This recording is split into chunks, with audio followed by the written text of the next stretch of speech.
ស្វាគមន៍អ្នកទាំងអស់គ្នាមកកាន់ការស្រាយរឿងថ្មីមួយទៀតដែលរឿងនេះដែរគឺមានចំណងជើងថា Unlimited Gacha ឬក៏ចំណងជើងជាភាសាខ្មែរឆ្នោតឥតដែនកំណត់កម្រិត 9999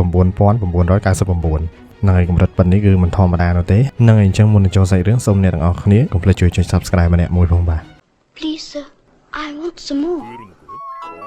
ដែលរឿងកម្រិត 9 ដល់ 14 ដើមនេះគឺនិយាយពីក្មេងប្រុសម្នាក់ដែលរស់នៅក្នុងពិភពមួយដែលក្នុងពិភពនោះគឺមានអំបូរចំនួន 9 រស់នៅហើយក្មេងប្រុសនោះគឺស្ថិតនៅក្នុងអំបូរមនុស្សដែលជាអំបូរអន់ជាងគេក្នុងចំណោម 9 ហ្នឹងហើយគេក៏ត្រូវបានក្រុមអ្នកផ្សងព្រេងដែលមានចម្រុះជាតិសាសន៍ហ្នឹងយកចូលក្រុមរបស់គេហើយក៏ត្រូវបានពួកហ្នឹងក្បត់និងព្យាយាមសម្លាប់ក្មេងប្រុសនោះនៅក្នុងគុកងងឹតឬក៏ដានចិនក្រោយមកក្មេងប្រុសនោះក៏យល់ពីធម៌ពលរបស់ខ្លួននិងបានរៀបចំសងសឹកក្រុមដែលបានក្បត់គេនោះវិញចឹងការសងសឹករបស់គេនេះវាយ៉ាងដូចម្ដេចតោះយើងទៅស្រាយរឿងនេះទាំងអស់គ្នាដែលដំបូងឡើយនឹងពិភពលោកនេះគឺគ្មានអ្វីទាំងអស់ងងឹតសូន្យសងតែម្ដងក្រោយមកព្រះនឹងក៏បានជាឥទ្ធិពលពន្លឺប្រោះព្រំដល់ទ្វីបនេះនិងបានបង្កើតពូជឬក៏អំបូរនឹងចំនួន 9 ដែលមានដូចជាពូជនាគពូជ F ពូជអាទិទេពឬក៏យើងហៅថាអូនីហ្នឹងពូជមនុស្សកតឿពូជបិសាចពួក F ស្បែកខ្មៅនិងពូជមនុស្សសេះឬយើងហៅថា Centaur ពូជសត្វនិងចុងក្រោយគេបង្អស់ហ្នឹងគឺមនុស្សដែលជាអំបូររបស់តួប្រុសនឹងឯងហើយគេបានលាគ្រួសាររបស់ខ្លួនដើម្បីក្លាយទៅជាអ្នកផ្សងព្រេងដ៏អស្ចារ្យដើម្បីឲ្យគ្រួសារគេនឹងបានរស់សុខស្រួលអញ្ចឹងតួប្រុសនឹងក៏ចូលមកចោះឈ្មោះជាអ្នកផ្សងព្រេងដែលឈ្មោះរបស់តួប្រុសយើងនឹងគឺឈ្មោះឡៃ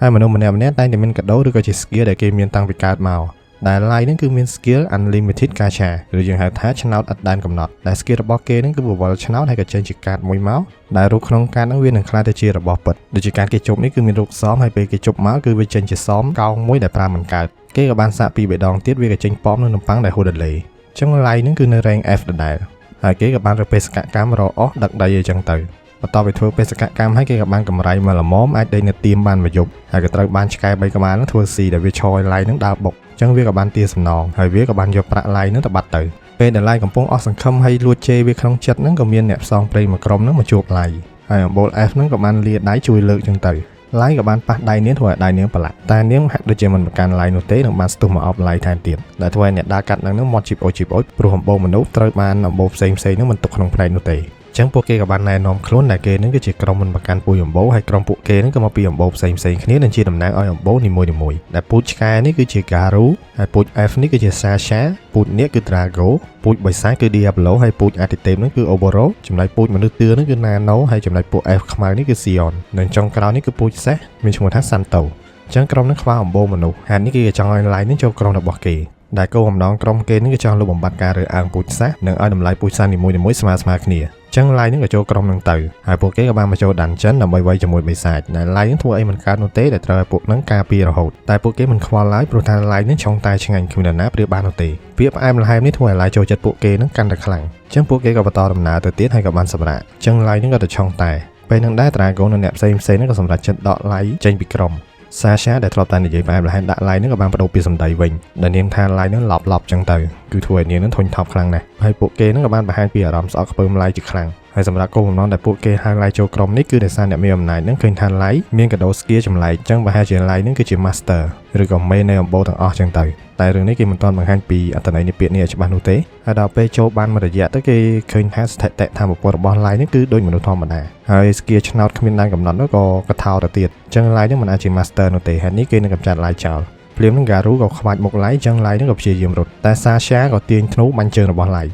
ចឹង Garu នឹងក៏ទៅទាត់ធាក់ Line ចឹងទៅហើយ Line គឺនៅតែព្យាយាមរត់ចេញពី Garu ដដែលពេលនោះ Line ក៏បានទៅប៉ះនឹងវេទមន្តបំលាស់ទី1ចឹង Garu នឹងក៏ស្ទុះទៅបង្ហើយតែចេះដល់អី Line បានបំលាស់ទីចេញទៅបាត់ទៅហើយ Line ក៏បានមកដល់ជាន់មួយនៃដានចិនហ្នឹងហើយគេហ្នឹងក៏បានស្អប់ក្រុមហ្នឹងដែលបានបោកគេចឹងគេត្រូវតែសងសឹកគេមិនអាចស្លាប់នៅទីនេះនោះទេតែក៏មានសត្វឆ្កែថ្មកតុយពស់មួយចេញមកដែលវានឹងមានកម្រិតដល់ទៅ1000ដែលកម្រិតនេះវាមានតែក្នុងទេវកថាប៉ុណ្ណោះចឹង Line នឹងក៏ដឹងថាខ្លួននៅជាន់ដែលជ្រៅជាងគេបង្អស់ដោយ Line មិនចង់ស្លាប់គេក៏ប្រើកាដូឆ្នោតឥតដែនកំណត់នោះទោះជារបស់ចេញមកប្រើមិនកើតក៏គេនៅតែតេស្តមើលដែរព្រោះគេចង់សងសឹកនិងវិលត្រឡប់ទៅរកគ្រួសារគេវិញពេលនេះឆ្នោតរបស់ Line ក៏បានបញ្ចេញមនុស្សស្រីដ៏ស្រស់ស្អាតម្នាក់មកនិងបានវាយឆ្កែនោះងាប់បាត់ទៅដែលនាងបានកំទេចវាមិនអោយសល់សូម្បីតែម្ដុំក្រោយមកនាងក៏បានព្យាបាលរបួសឲ្យ Line ហើយនាងនឹងក៏បានហៅ Line ជាម្ចាស់របស់នាងនិងបានសួរពីឈ្មោះរបស់គេផងដែរអញ្ចឹង Line ក៏បានប្រាប់ថាគេឈ្មោះ Line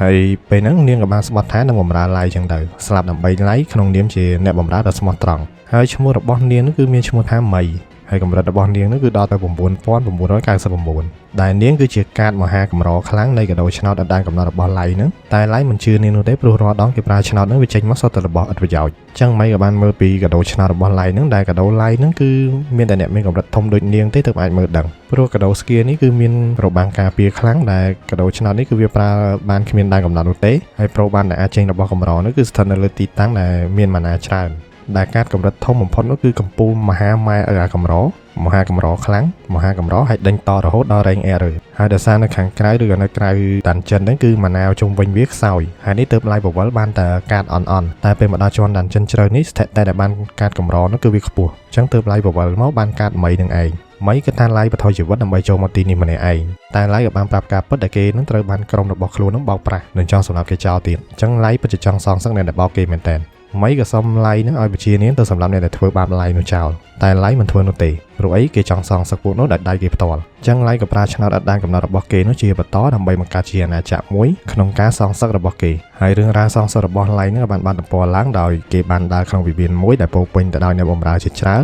ហើយម្នាក់នឹងស្រឡាញ់គេដល់កំពូលហើយឡៃនឹងក៏បានបង្កើតអាណាចក្របានរួចរាល់ផងដែរនឹងមានកូនចៅកម្រិត 9999 ហ្នឹងជាច្រើនថែមទៀតមានដូចជា Aoyuki ដែលនាងនឹងកំពុងស្រាវជ្រាវពីដានចិនជាន់ក្រោយគេហ្នឹងហើយម្នាក់ទៀតគឺ Eli ដែលនាងសិក្សាស្រាវជ្រាវពីវេទមន្តថ្ម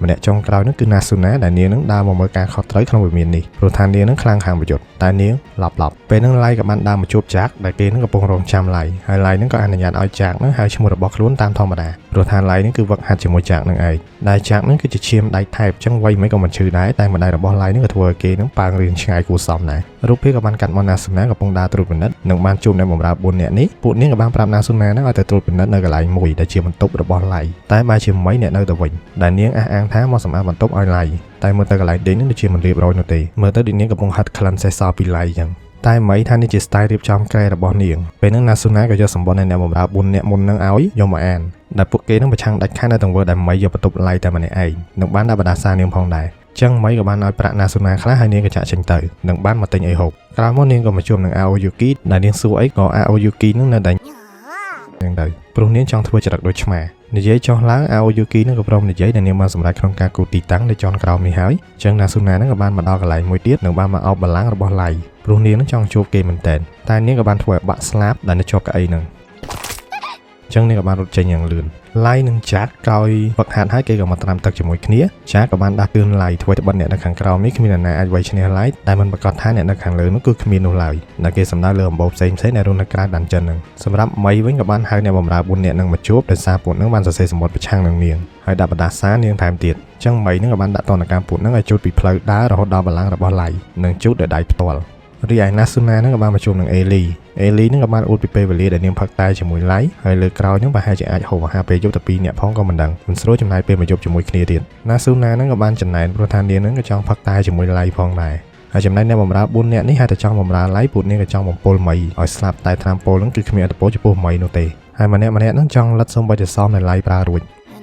ពេលនោះ4នាក់ហ្នឹងក៏គិតថាឡៃនេះជប់មីមុនគេបង្អស់ហើយ3ខែក្រោយបានជប់ Aoyuki មកចឹងរយៈពេល3ខែនោះមិនដឹងថាមីហើយឡៃធ្វើអីខ្លះទេហើយពួកហ្នឹងក៏បានចំណែនទៀតទៅនឹងដាក់ទំនេរឲ្យមីឆាប់ងាប់មីដែលកំពុងស្ដាប់ក្រៅទ្វារហ្នឹងក៏ចូលមកនឹងបកស្រាយរយៈពេល3ខែនោះគឺនាងបង្រៀននិងវឹកហាត់ក្បាច់វៃឲ្យឡៃមិនបានធ្វើអ្វីផ្សេងនោះទេចឹងមីក៏បន្ថែមការងារ4នាក់ហ្នឹងទៀតពួកនាងក៏បានបញ្ជូតបន្ទប់រាជបល្ល័ង្កនោះហើយស្លាប់ជាប់កៅអីដែល Nasuna ធ្វើបាក់ហ្នឹងក៏បានបាក់ម្ដងទៀតទៅចំណែក Nasuna ក៏មកដេកក្នុងបន្ទប់ធ្វើមិនដឹងដោយគេរំពឹងថានឹងបានជួបឡៃនៅថ្ងៃស្អ